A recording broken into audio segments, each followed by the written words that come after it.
Hey everybody, Lindsay here with Fitness Tested, and I am here today with Dr. Mindi Dayton, who is a podiatrist.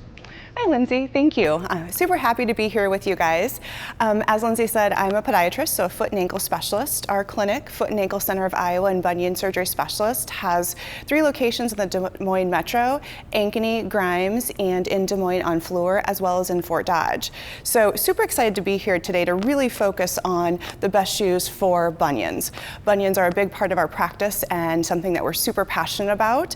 And while we do a lot of surgery for them, many times patients don't need surgery for a bunion, or it might not fit into their life right now. So our goal is to provide them with shoe options and other modalities that can help decrease their pain and help them be functional and active and enjoy the things that they love doing. So let's talk about the top 3 shoes that are going to help people that have bunions just feel better and be able to stay a little bit more active. So obviously, what are some top things that we're looking for in those shoes that are going to give them the room, support, and stability that they need? Great question. So really, we're looking for shoes that have a good supportive midsole as well as a solid heel counter. If we support the arch and the hind foot or the heel region, that actually provides a lot of support and improved function for the forefoot or the front of the foot where the bunion is at by the big toe region. Additionally, we're looking for something obviously that has a wide toe box, so that way we decrease rubbing and irritation, paying attention so there's no seams to add additional areas for rubbing, blistering. And we're looking for something that has more of a straight last, or kind of, again, that wider toe box, a little bit wider base of the shoe, because that helps provide additional support to the forefoot as well and take pressure off of the bunion region. Yeah, so on our end, obviously, we're helping fit people for the shoes that are going to help with these things, but I would love to just hear your top 3 choices, the ones that you most commonly recommend your patients to come see us for. Yeah, absolutely. So one of our top picks is the Ultra Paradigm. What we really love about the Paradigm is it has all those characteristics that I just described earlier. So it has a pretty supportive midsole, so you can see that I can't bend or flex the shoe in the middle of the arch. It bends up a little bit by the toes, but that's good. That helps us function as we're going through the gait cycle. We can see that the heel is pretty supportive, so it doesn't flex or bend a lot. And then really the thing that makes this shoe one of the top shoes is it has this actual foot-shaped forefoot. So if you can see this closely, you can see that there is no pointy area. There's a lot of room up here. So if you have that bunion or that big knot by the big toe that's sticking out, it's going to be less likely to rub and irritate, and no seams going across this area as well. Yeah, one thing that we really like is the guide rail, which is common among stability shoes these days, but it's just flexible enough that if they have some pronation, they're getting that support, but not getting that overcorrection that could then cause some of that outer foot pain. So we love that Paradigm as well. Yeah, and that's a great point. With that reinforced arch region too, again, that helps us control the hind foot to take pressure off of the forefoot. And interestingly enough, as we go through the shoes, these are the shoes that we recommend for most of our patients with other foot pain or foot deformities. There's obviously exceptions to every rule, but if in doubt, the more supportive the shoe, the wider the base. If you're having, whether it's heel pain, forefoot pain, you have hammer toes, posterior tibial or kind of that medial inside ankle pain, these are really our go-to for most people as well. Yeah, I think with this one, it's also great that there is, as you mentioned, no stitching, seams, any of that up across that forefoot, and then any 3D printing has that flexibility so they can have that bend and give and stretch. Absolutely.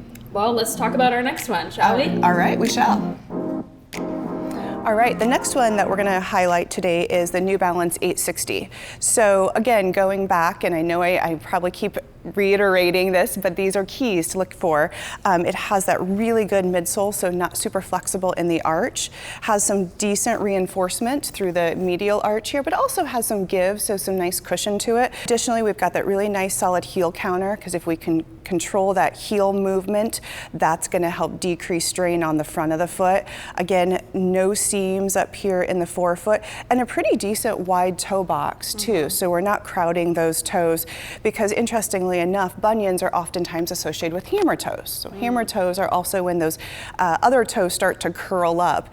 And if we're crowding all of those, it just perpetuates the deformity and especially increases the pain and the discomfort from the deformities. Yeah, so with the 860, we're seeing that stability as well. So getting that nice, flexible support on that inside that's going to help promote that nice straight gait cycle. But I think for me personally, I'm also a New Balance runner. And I just have a little bit of a wider foot, but not totally wide. And I love that bit of flexibility and that width and that toe box, because it just really gives me room to stretch and give without needing a full wide shoe, because I do have a fairly narrow heel. So yeah. Love New Balance. Absolutely. And something personal about me is I actually just had bunion surgery about 10 months ago. So not only did I wear these before, and I continue to wear these just in my day-to-day life, these were fantastic during my recovery when I transitioned into a tennis shoe, because there's going to be a lot of swelling if you do have surgery for the first several months. And so because of the wider base, the wider toe box, it's a great shoe for recovery from foot surgery as well. That's great information for sure. Well, shall we go to the third? We shall, yes. Okay.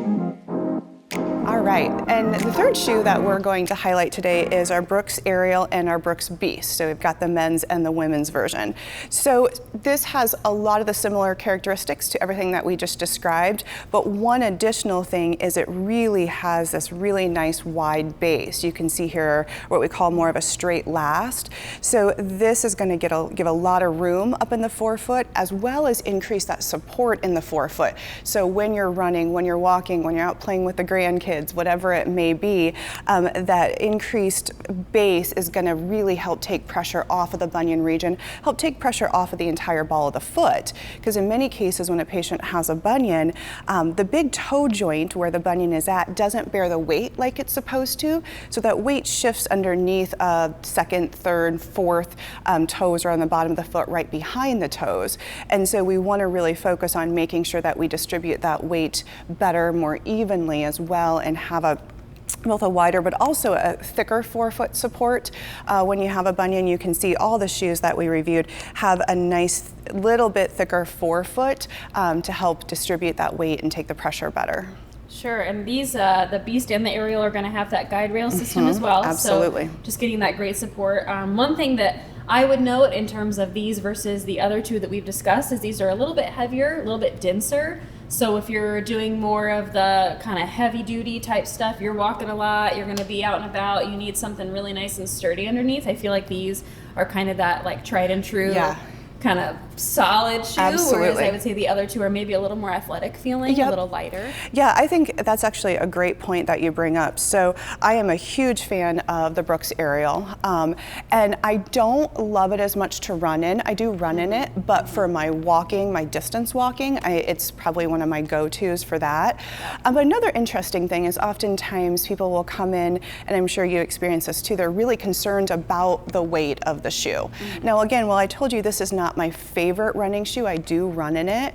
And for the average kind of day-to-day walker, jogger, really the weight of the shoe is not going to affect your function to any significant extent. So don't get too caught up in the weight of the shoe when you're looking at these. Really go with what feels comfortable, what doesn't add additional pressure or rubbing to the front of your foot or wherever your deformity is at. Yeah, absolutely. I totally agree. And I think, Brooks, the Beast, really, I would say 10 years ago was very, very clunky, very heavy. Like we used to joke that there's a reason it was called the Beast, because it was just such a beast of a shoe. Absolutely. And, now, Brooks is infusing all their shoes with nitrogen. It's a lot lighter weight. It's more durable. And you're just seeing it still functionally working as a shoe you can use for a lot of things. But in terms of the comparison, I would say these are just a hair more heavy and sturdy feeling. Most but definitely. All three are definitely just awesome shoes. Yeah. So. And one of the questions I get from patients in the clinic when I tell them, okay, we need to get you into a good supportive shoe, they say, oh, are those going to be ugly grandma shoes or this or that? Well, number one, I am a grandma, and I wear all of these shoes. But the great thing is that they come in so many fun, different colors too, that this is not, the old school grandma orthopedic shoe that you have to be embarrassed about. These come in Lots of colors, really fun styles. The young kids are wearing them all the way to my older patients. And the other thing is that you can wear tennis shoes and still look really nice even when you're dressed up. So I get that concern oftentimes. Patients will say, "Oh, I can't wear a tennis shoe to work," and that is my favorite note to write, because your foot health is so important that if we can help decrease the pain that you're experiencing, decrease any rubbing, that is so beneficial. So we'll happily write that note to wear your tennis shoes with your professional work outfit too. Yes, I love these sort of neutral styles that these two have here, but they do have fun colors too. Yep, so, absolutely. And all of these also come in wide options, extra wide for some of them as well. So for those varying widths, those are available, different colors, things like that. So definitely come into Fitness Sports. We can help get you fitted. We'll spend the time looking at your foot width, your arches, your entire foot health, and try and help you find the right fit. Of course, if you've seen Dr. Mindi Dayton here, she'll probably send you with a card and some recommendations.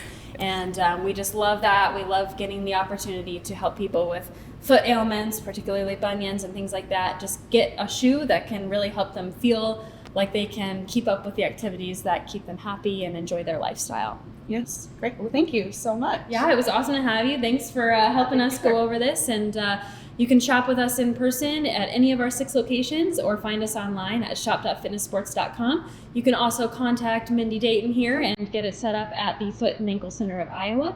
And make sure you're taking care of your feet every way possible. But we'll see you next time.